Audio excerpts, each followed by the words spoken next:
जो सिखों के जो प्रथम गुरु हैं, जिनका नाम है गुरु नानक जी।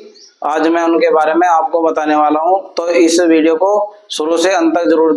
और मैं आपको ये भी बताने वाला हूं कि जो बच्चे नए हैं इस चैनल पर, वो इस चैनल को लाइक, सब्सक्राइब, शेयर जरूर कीजिएगा। और जिन बच्चों का सपना है IAS, IPS, UPSC और UGC नेट JRF का, उसके बारे में भी मैं आपको बताने वाला हूं, तो वीडियो के साथ जुड़े रहिए। और वीडियो को गुरु नानक साहब जी का जन्म 1469 ईस्वी को तलवंडी पाकिस्तान गुरु नानक साहिब में हुआ, और इनकी जो मृत्यु है 1539 में हुई। और आपने कुछ समय पहले भी देखा होगा कि करतारपुर कॉरिडोर जो भारत और पाकिस्तान के बीच के में इसका शिलान्यास किया गया, जहां पर सिख जो धर्म के जो गुरु हैं उनका जन्म वहां पर हुआ, तो लोग उस जगह को पवित्र स्थल मानते हैं। और जो सिख धर्म के जो अनुयायी हैं वो हर साल वहां पर जाते हैं। मैं अब आपको इसके बारे में और भी विस्तार पूर्वक बताने वाला हूं। मैंने आपको बताया कि तलवंडी पाकिस्तान जो आधुनिक पाकिस्तान में है, और जो इनका जो करतारपुर, इसके बारे में मैंने आपको बताया कि करतारपुर कॉरिडोर जो पाकिस्तान में है, जो भारत और पाकिस्तान के बीच में समझौता करके इसका निर्णय लिया गया। और सिख धर्म को जो मानने वाले जो लोग हैं वो वहां पर जाकर के मत्था टेकते हैं। और ये रावी नदी के तट पर है, जो जिसका नाम है वो नानक बाबा डेरा। और जो इनके उत्तराधिकारी हैं जिनका नाम है लहना, जो उस समय पर थे, और बाद में उनका नाम अंगद पड़ा, गुरु अंगद के नाम से जानने लगे। जो नए संग्रह, नई लिपि गुरुमुखी में लिखा गया 1604 ईस्वी में, गुरु अर्जन, गुरु शेख फरीद, संत कबीर, नामदेव संतों, गुरुओं की वाणी के जीवन के बारे में। और मैं अब आपको और भी विस्तार पूर्वक बता रहा हूं कि 1786 में व्रत संग्रह को गुरु तेग बहादुर के पुत्र उत्तराधिकारी गुरु गोविंद सिंह, इस संग्रह को सिखों के पवित्र ग्रंथ गुरु ग्रंथ साहिब की के रूप में जाना गया, क्योंकि सिखों का जो धर्म ग्रंथ है वो गुरु ग्रंथ साहिब है। गुरु नानक के उत्तराधिकारी के नेतृत्व में उनके अनुयायियों की संख्या का विस्तार कई जाति के थे, जिनमें ज्यादातर कृषक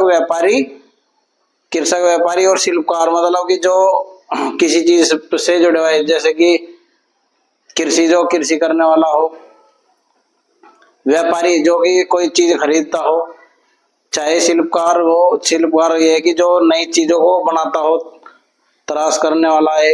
आप देखते भी होंगे कि किस तरह की मुद्रा, किसी चीज को ढालने वाला या किसी चीज को बनाने वाला, वो शिल्पकार में ही आता है। और उनके अनुयायी जो गृहस्थ, उनका आदेश था कि जो उनके अनुयायी हों वो गृहस्थ जीवन से जुड़े हुए हों और नए पेशे से जुड़े हुए हों। ये गुरु ग्रंथ, ये सिर्फ सिख धर्म के अंदर ही इसके बारे में चर्चा की गई। 17वीं शताब्दी केंद्रीय गुरुद्वारा हरमिंदर साहब पंजाब में है, और रामदासपुर शहर जो कि उस समय पर विकसित होने लगा। जैसे कि कोई कस्बा या शहर या कोई गांव, यदि उसके अंदर दुकानें या तमाम तरह की सुविधा होती हैं, तो उसे लोग विकसित की दृष्टि से देखते हैं कि हाँ, यहाँ पर अच्छी फैसिलिटी होने वाली है। और जो मुगल सम्राट जो है जहांगीर, उन्होंने इस समुदाय को खतरा मानते हुए गुरु अर्जुन को 1686 में उन्हें मृत्युदंड की सजा दी। और 17वीं शताब्दी में सिख आंदोलन, राजनीतिकरण इसका शुरू हो चुका था। और 1699 ईस्वी में गुरु गोविंद सिंह ने खालसा पंथ की स्थापना की, जिसमें खालसा जो पंथ है उसका निर्माण हुआ। खालसा पंथ अब एक राजनीतिक सत्ता बन गया था। 16वीं और 17वीं शताब्दी ऐतिहासिक परिस्थितियों में सिख आंदोलन के विकास को प्रभावित किया। किसी आंदोलन को प्रभावित किया उस समय पर, जो खालसा पंथ की जो स्थापना हुई 1699 में, उसने इस आंदोलन को प्रभावित किया। उन्होंने एक ईश्वर के महत्व पर जोर दिया कि मतलब अन्य किसी भी ईश्वर को यदि आप मानते हो तो एक ईश्वर को मानने पर उन्होंने जोर दिया कि एक ईश्वर, एक अल्लाह, एक खुदा, एक भगवान, इस पर उन्होंने अपने विचार रखे। उन्होंने ये बताया कि ईश्वर एक है और सब उसके अनुयायी हैं।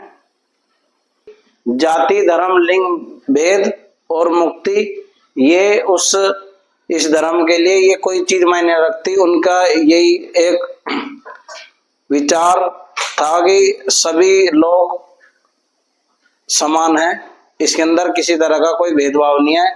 क्योंकि उस समय पर जब इस धर्म की स्थापना हुई तो कृषक, शिल्पकार और व्यापारी इसमें ज्यादा से ज्यादा इस को मानने वाले ज्यादा व्यक्ति और अनुयायी बढ़े। कृत करना, वंड छकना के रूप में याद किया कि जैसे बताया कि नाम, दान, स्नान, आचार और विचार, अपने विचार दूसरों को बताना कि ईश्वर, खुदा सब एक है। संसाधनों को आपस में मिल बांट करके प्रयोग करना और दूसरों की मदद करना। आप देख, और वो निसंकोच होकर के इंसानियत निभाते हैं और दूसरों की सेवा करते हैं।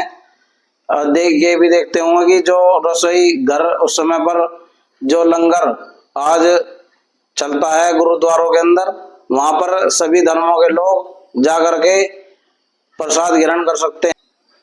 दूसरों की मदद करना, कबीर, रविदास, दादू जैसे संतों, उनके अनुयायी गुरु नानक के विचारों के करीब थे।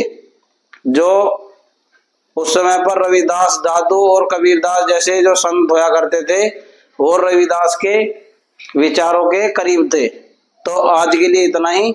हम नेक्स्ट वीडियो में आपको फिर से मिलेंगे और हमारे इस चैनल को लाइक, सब्सक्राइब, शेयर जरूर कीजिएगा। मेरा सिर्फ यही एक उद्देश्य है कि इस देश के अंदर जो बातें सरकार कहती है कि हम देश को विश्वगुरु बनाएंगे, तो विश्वगुरु बनने का सपना सिर्फ एक यही माध्यम है कि शिक्षा वह सैन्य का दूध है, जो पिएगा वही दाढ़ेगा। आज के लिए इतना ही। जय हिंद, जय भारत।